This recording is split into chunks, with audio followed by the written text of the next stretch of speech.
Mládežníci z Kulpína sa aj tohto roku snažili ozdobiť vianočný stromček v centre dediny. Do tejto akcie sa zapojili i občania, ktorí priniesli väčší počet prehorených žiaroviek a CD-čiek, ktoré poslúžili ako ozdoby. Nevystal ani krátky kultúrno-umelecký program, v ktorom účinkovali žiaci základnej školy Jána Amosa Komenského z Kulpína, detská odbočka Bažalička kultúrno-umeleckého spolku Zvolen, sóloví speváci Sergej Šimo, Marian Šimo, Martin Javorník, Kristína a Michaela Čiliakové a Andrea Šimová. Po roku Vianoce, Vianoce prichádzajú, šťastné a veselé.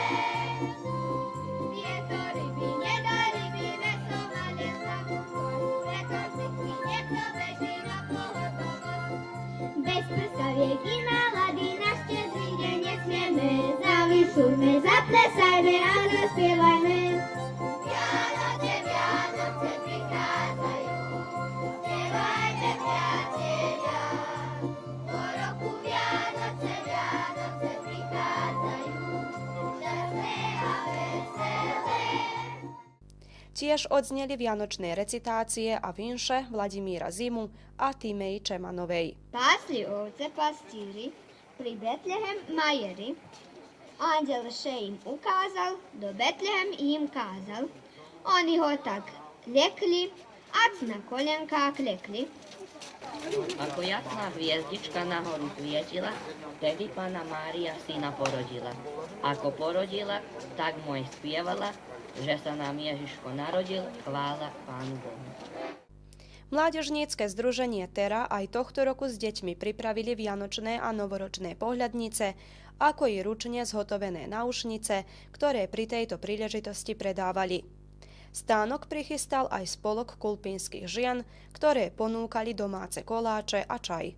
V tejto akcii predovšetkým prispeli naši občania, čiže spoluobčania, ktorí zbierali vyhorené žiarovky. A tieto žiarovky sme my potom spravili ozdoby. Taktiež sme ozdobili stromček i s CD-čkami, ktoré sme zozbierali sami medzi sebou v združení našom.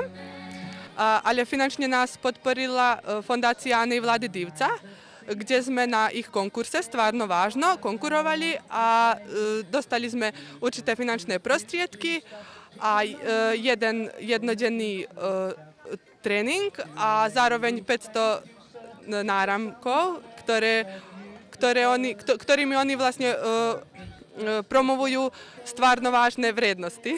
Tieto náramky sme podelili účastníkom aj programu, ale aj účastníkom, čiže našim členom, ktorí sa zúčastnili v kreatívnej časti tejto akcie. Kto všetko prispel k programu? K programu prispel MOMS, miestny odbor Matice slovenskej Kulpíne a základná škola Jána Amosa Komenského, ako aj kus Bažalička, čiže kus Bažalička je súčasťou kus Zvolen.